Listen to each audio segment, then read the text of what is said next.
Namaskaram, my dear friends, I am back again. Today's episode, I am going to talk about how I am experiencing Shoonya. Shoonya. But before I have arrived at Shoonya, we all have to go through the prerequisites. And of course, the teaser. For me, I started with Kriya. That was my sort of worm on a hook that got me hooked. And then, of course, Shambhavi. But I honestly think the rest of the sadhana that I do enhances my Shoonya experience, allows me to arrive at Shoonya.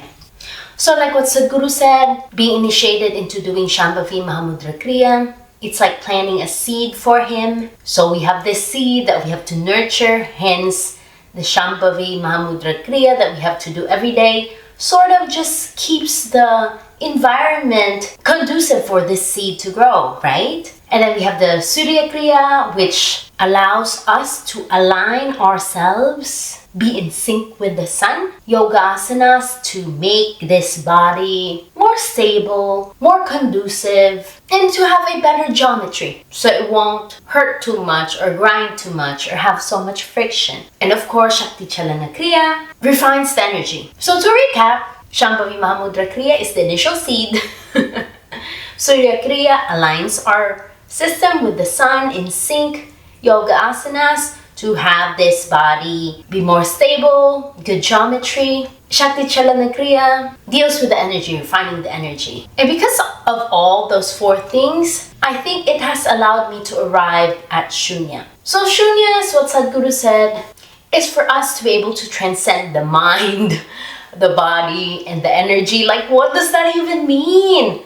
So, let me tell you all my Shoonya experience. My experience of Shoonya is basically like hovering over my body. Specifically, when I do Shoonya and I know it's working, is I really feel there's a distance between like the me and this body. Like I could somehow experience or like feel that I'm above, just a little bit above my body, and that my arms is separating, like the core of me is separating from the me. So like this body is maybe like a foot distance away from it. And that's my experience of Shoonya. That's how I feel like Shoonya is working. Shoonya is effective if I have that some sort of feeling.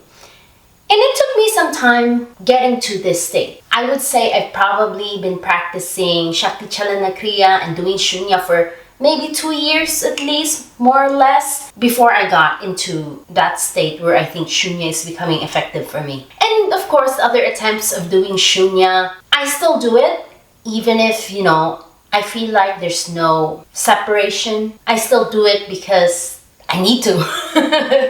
I need to do it twice a day. But knowing that though, well, I wouldn't really say knowing, but I would say an effective Shoonya for me is that feeling of separation. And after doing it for some time now, I could tell if I am going to have a good Shoonya meditation or not. So basically, that's my blueberry preserve done. I hope it stops beeping. Let's see, let's wait. Oh, it stopped. What was I saying? After doing enough Shoonyas, I can now tell at what state I should be in for my Shoonya to be effective. And their advice is, before doing Shoonya, you should feel some sort of tired, on an empty stomach condition, not full, and basically sit in a certain way that's conducive to do the Shoonya. Legs crossed, palms together, and just sit. Head not rested on like a wall or anything, just the back. And for me, of course, doing sadhana in the morning, the best time for me to do my first Shoonya is actually around noontime. I have expended enough energy at work and I have that pause where everyone goes to lunch. I usually get a really good Shoonya in because I'm not hungry but I'm not full. My stomach is empty and I feel a little tired after working the whole day or the whole morning. So usually at noon, Shoonya is really good. I have also tried doing Shoonya where I'm full, because situations happen and I need to do Shoonya, and just so happens there's still food in my stomach.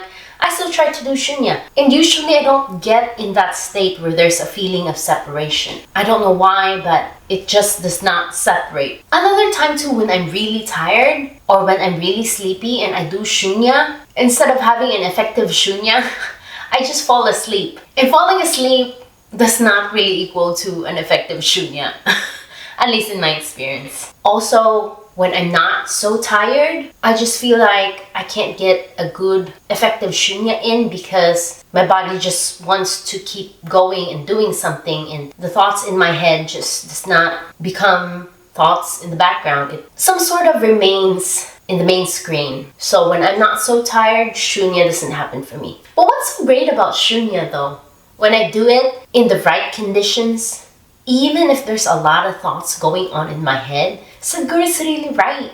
Like, it just happens. I can still see my thoughts running, but it's not in the main screen, it's just in the background, and Shoonya happens to me. So yes, Shoonya is very interesting. Well, all of the sadhana is really interesting. Because of all the sadhana that I've been doing for over 4 years, you know, a lot of things that I thought I couldn't overcome, I'm able to overcome, especially compulsions of all sorts, like my hair pulling, sometimes sexuality, like sexual urges, the emotional outbursts. Before doing all the sadhana, I didn't even really know about Sadhguru. There was a point where I accepted the fact that that's part of me, like all my compulsions. And it was just a matter of managing it and living with it.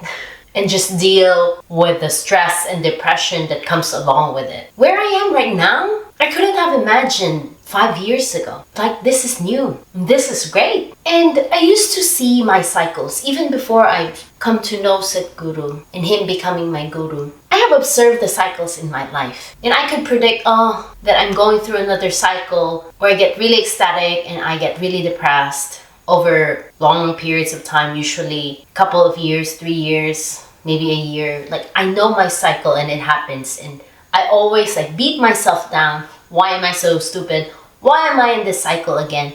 But I never really knew how to overcome it. But because of sadhana, cycles are no longer a dreaded happening. It's more so like a road mark or a map that I get to see, like, okay, this is going to happen. I have experienced this before. And instead of being consumed and dragged down and beat by the cycles, it's easier to actually make a choice. I have a choice now. Where I never really thought in the past I could have had choices of how I wanted to live my life. Always possible with Sadhguruji. So yes, this episode is just to share with you guys how Shoonya is for me, how it has evolved through the years into a point where after so much repetition, I finally feel it being effective for me. And of course, I still continue my sadhana to prepare myself for the immediate samyama that I'm hopefully going to attend in January. And of course, doing sadhana in preparation for whatever life brings. I hope this motivates you to do your sadhana regularly. For me, it has been always worth it, and that it prepares me to face the day and enjoy the day, and enjoy this life to the fullest every single day. Namaskaram. So yes, as always, thank you all for watching my videos. I appreciate you all sharing your thoughts, and I enjoy responding to them. And as always, until next time, bye! Mwah.